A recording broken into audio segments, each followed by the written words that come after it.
Many years ago I used to play some guitar. It's been a long time. I stopped playing, developed other interests. But recently I discovered a very interesting YouTube channel. I'll put a link in the description. His name is Paul Davids and he explains a lot about playing the guitar.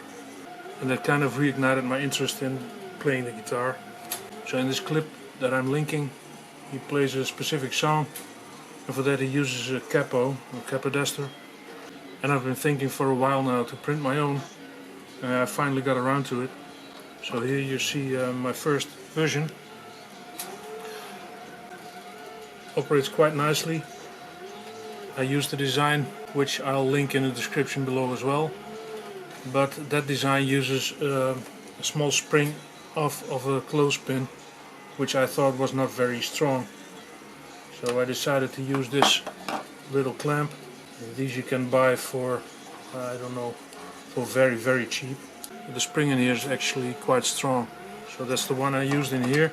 There it is. It works quite nicely. So this is the neck of the guitar. Don't mind the sound. It doesn't sound that good. It's a very old guitar. And now when I put this capo right on here, if I play the strings,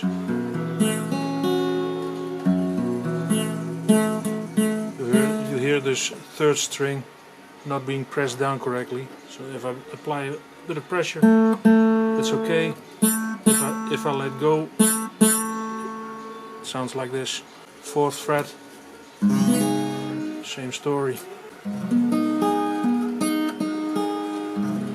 Not very convincing, so I decided that this clamp is not strong enough. So I printed a second one with a couple of improvements and I'll assemble that now. First I'll apply some blue tape to protect this area so that I can color it in later and the paint will stick. Now for a bit of post-processing. That's 1 and that's 2 and 3. And then these tiny bridges.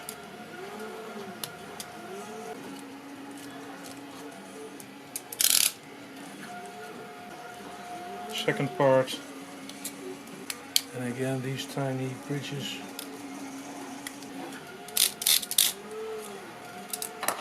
One more thing I need to do is drill out these holes with a 4mm drill bit.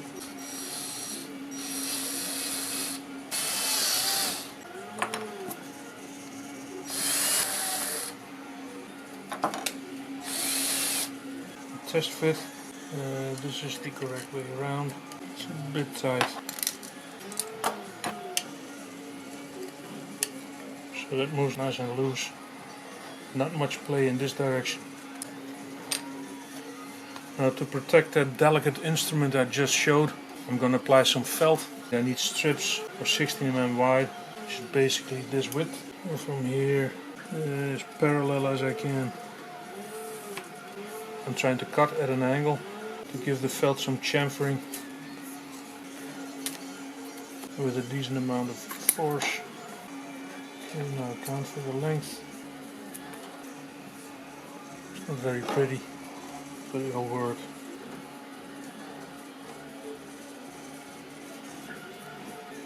That's one. Now the other one.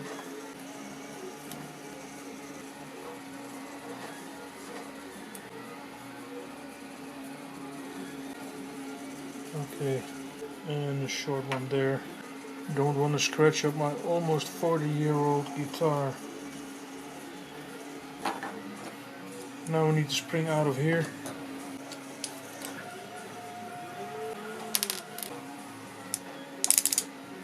Okay, there it is. Needs a bit of a cleanup. Those small legs, I need those straight.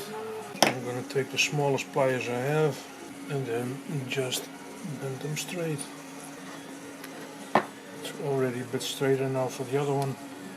First a bit this way. Now for the longer part. And that should be straight enough as well. There's that tiny hole in there, which should house that spring like so. It doesn't fit all the way. So I'll try the other leg. And that fits better. It clears the hole. Now I need to go look for a bolt. 28 minus the head, and the head is about 4, so that's I think and 4 by 25 times 25. Okay, so hopefully nothing breaks. Now I need to line up the holes. Stay there.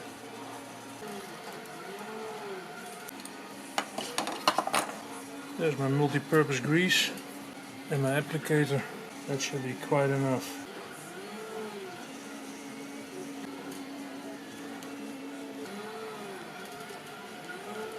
More than enough.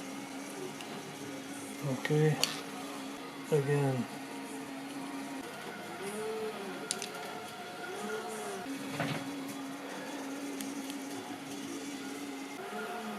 I can turn it by hand. And there it is. Okay, let's insert the nut.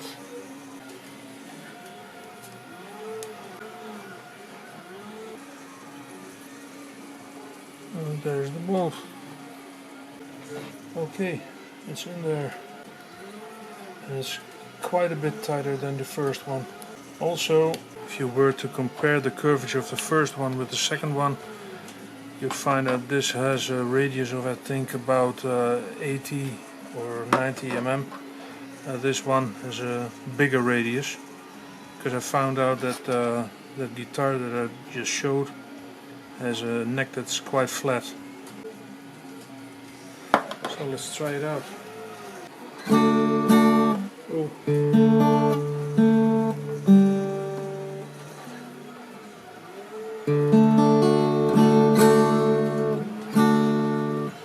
Needs some tuning, but okay. The first capo on the 5th fret, just to keep it scientific. There's a bit of ringing there.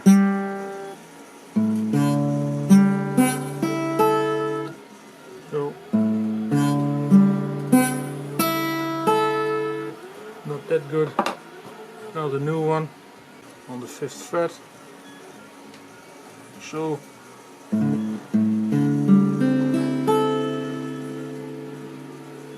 I think the A string still has some ringing.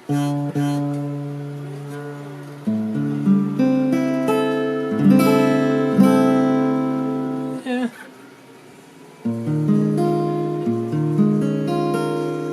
7th fret. Oh. That's worse.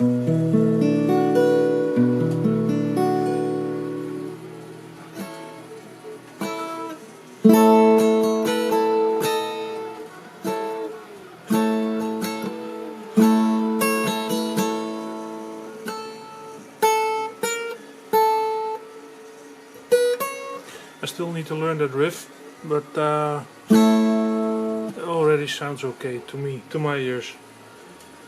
Okay, that's it for this small project. Hope you enjoyed it. Until next time.